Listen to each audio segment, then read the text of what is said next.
Hello, I'm in a 2017 Kia Sedona, and today I'm going to show you how to jump start your vehicle. So first open the hood, and then towards the driver's side here you should find your battery with your positive terminal here, which you can just pop that open, and then your negative here.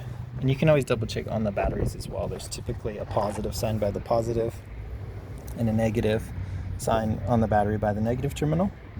After that, I would check for any corrosion built up, which this has a little bit, which you could clean off with a good brush or rag. But clean those up good. And then next, make sure these are nice and tight, which you can tighten them here. That way you've got a good metal on metal connection.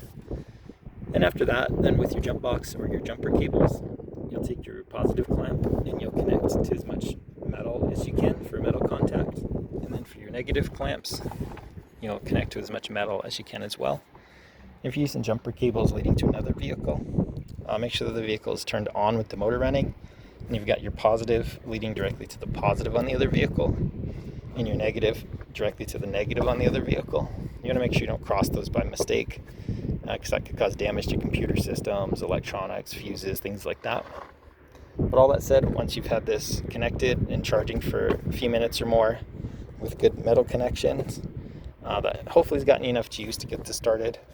If you've been trying for quite a while without having any luck, you might need to get a new battery and replace this, which you can do just by removing this air intake and then loosening these terminals and all these different connections, so you can get these braces off and just lift the old battery out, set the new battery in, and then just retighten and attach everything just the way it is now, and then you should be good to go. But I hope this was helpful. Hope you have a wonderful day.